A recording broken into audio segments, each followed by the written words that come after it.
This week, I want to show you a little bit of Red Hook, Brooklyn, a once busy commercial area turned somewhat abandoned to now once again gaining life and color. Now, the reason I thought about this video for this week is because I had to go to Ikea. So, while I was in the store, I thought to myself it would be really cool to look at the history of Ikea. And of course, to do that, it would be nice to go to the city of Elmhult, where the first Ikea store was opened, and now there is an Ikea museum there. However, walking to the end of the pier, I realized the distance to Sweden from New York. And so I settled on plan B to show you a little bit of this place, where Ikea in Brooklyn is, which in itself has some great stuff. Back in the days, so about 175 years ago or so, Manhattan was getting pretty crowded and running out of room for docks and trade. Hence, places like Red Hook in Brooklyn began to look better and better for warehouses and docks. Now, this might sound obvious today, but remember Brooklyn and Manhattan were two different cities until 1898. And the Brooklyn Bridge did not open until 1883. Therefore, some things were not as obvious back then as they are for us today.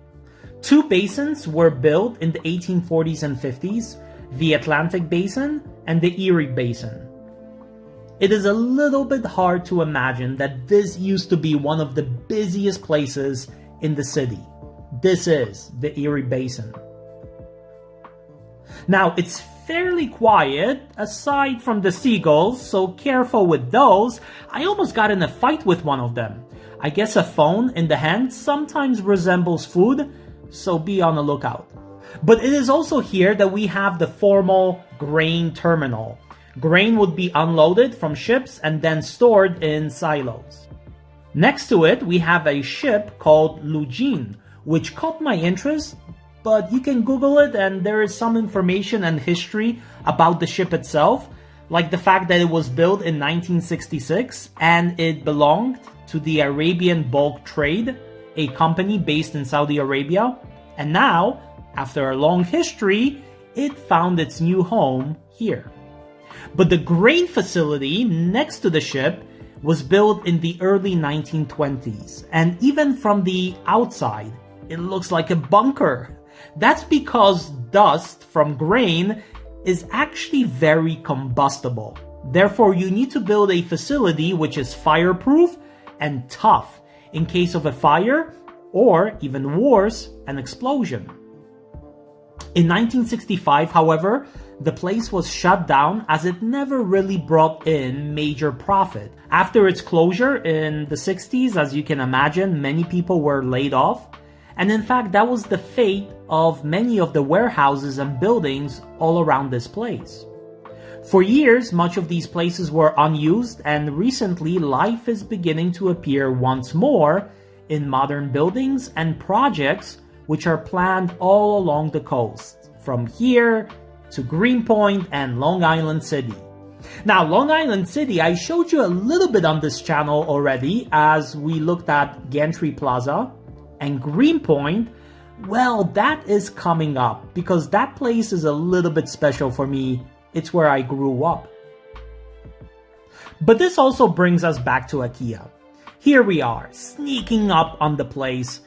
You know, for a second, I tried to be cool and have like a weird angle behind some trees, and then I thought to myself, what the heck am I doing? I am not a photographer. The Ikea here opened in 2008. And in the back of the store, they kept some of these older cranes in place and some of the history, which I really think is nice. I personally think this is a good blend of new and modern with some preservation and incorporation of the past. There are plenty of seats to view the cranes from and just relax by the water. Of course, after you did your shopping in Ikea, went through a 45-minute argument with your partner whether a white or a beige color fits better your apartment. It's always fun observing people at Ikea. For those few moments, many simply turn into a top-class designers with a refined taste for luxury.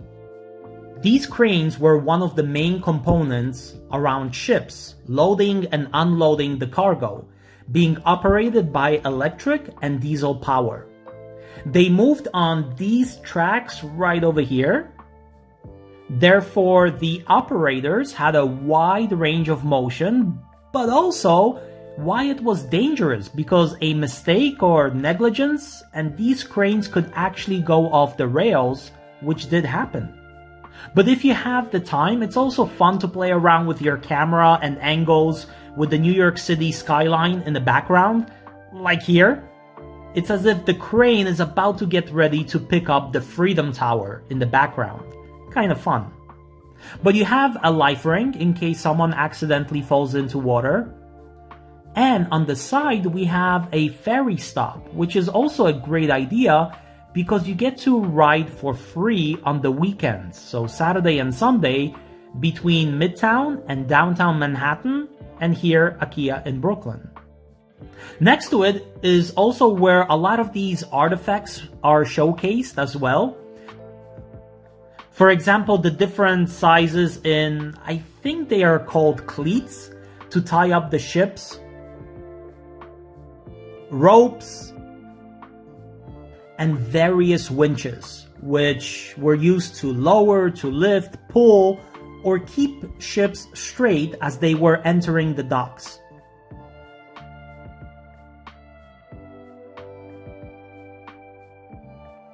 An example of logs being moved along the pier, and at the end we have a portion of a pier which was not renovated.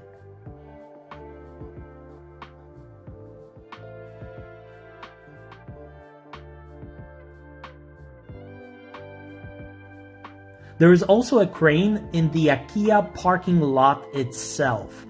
From behind the trees, it looks like a giant alien machine invading Earth, like from that book, The War of the Worlds. On the other side, we have a huge Amazon warehouse and delivery station. All these cars are ready to go deliver packages throughout Brooklyn. Here we also have the New York City water taxis, which can take you into Manhattan, or like Brooklyn Bridge, a stop in Brooklyn. But walking through the streets, you can see how much the neighborhood is changing. And now, filming this, I think how cool it is that some of these pictures I'm taking right now, or even the short videos, might be one of the last images of some of these older structures, as many are being converted into condos. Like here, for example. Or completely leveled to the ground and new buildings are going up. Like you see here, many of these older buildings have for sale signs on them. And honestly, it's just a matter of time before they are gone, as was the case in other neighborhoods along the waterfront in Brooklyn. But there are plenty of bars now, breweries, small local stores, restaurants, and even I love this peak of the older cobblestone roads. You see in some areas beneath the asphalt. You can see actual patterns in them being laid down, which look really nice. And we get to Louis Valentino Jr. Park, who was a firefighter native of Brooklyn, who lost his life in 1996 while searching for fellow wounded firefighters in a garage fire. It's a nice small park with a small beach. Yeah, I know it's pretty small, but you know what? It's actually really quiet and peaceful, especially in the summer. It's a really nice atmosphere.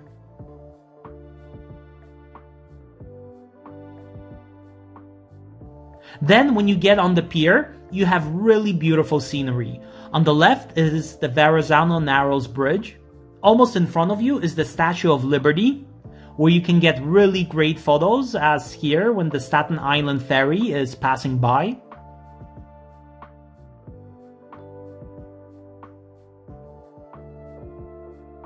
And on the right, we have Manhattan. Well, Manhattan, New York on the right side, and then New Jersey on the left side. New York is a little bit taller, isn't it? Yeah, I know. Size doesn't matter. Fine. Let's move on.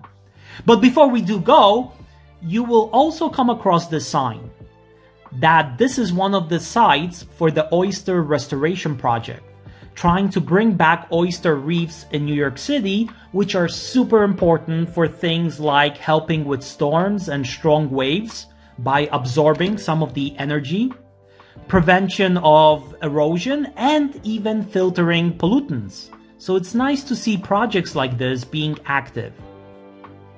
On the street, you can see more construction happening, well, everywhere.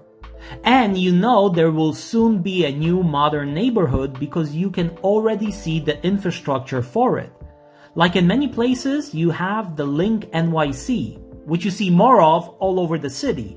It provides free public Wi-Fi, phone calls, charging, and access to city services like maps, which is really cool. But the interesting thing is you see these being put up here, really in construction zones where no one lives yet.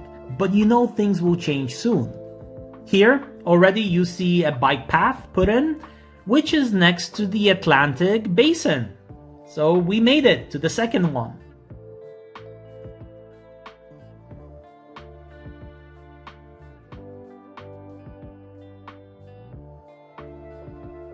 But like I mentioned, you can still see some of the older structures on the street with these dates from the 1800s.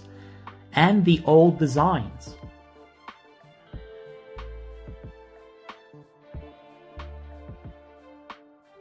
And even some of these older tenement houses. This is actually a pretty good location to show you the designs of the older homes. You see here, these homes have these windows right there in the middle. Those were to comply with the early window laws. In the beginning, some buildings were very long, like more than 80 feet, and there were windows only from one end and the other. Hence, you could have 2 or 3 rooms in the middle with absolutely no windows, which meant no proper ventilation. And since many times a lot of people lived inside of these apartments, sometimes even few families sharing one apartment, it led to very unhealthy, dangerous conditions, especially in the summer when it was hot, as it was possible for newborn babies to even suffocate at night due to the lack of fresh air. Hence, the city began passing laws requiring buildings to have windows in each room. But eventually homes were built with these air shafts to put into the apartment buildings to comply with the laws that each room has a window. And here, since I'm guessing the building next to it at one point or another was probably torn down, you can see these inner windows clearly here. But again, it's really interesting to be walking on these streets. Like I said, the neighborhood is changing drastically. Even that grain terminal I showed you earlier, well, next to it is the Red Hook Park, which recently went renovations, and you can now play soccer on a brand new field, while in the background, you have the historic older building standing there like an old retired observer. Thank you so much for coming along with me on this short trip, and like always, if you have not subscribed, please consider it. And I will see you very, very shortly. Stay safe out there.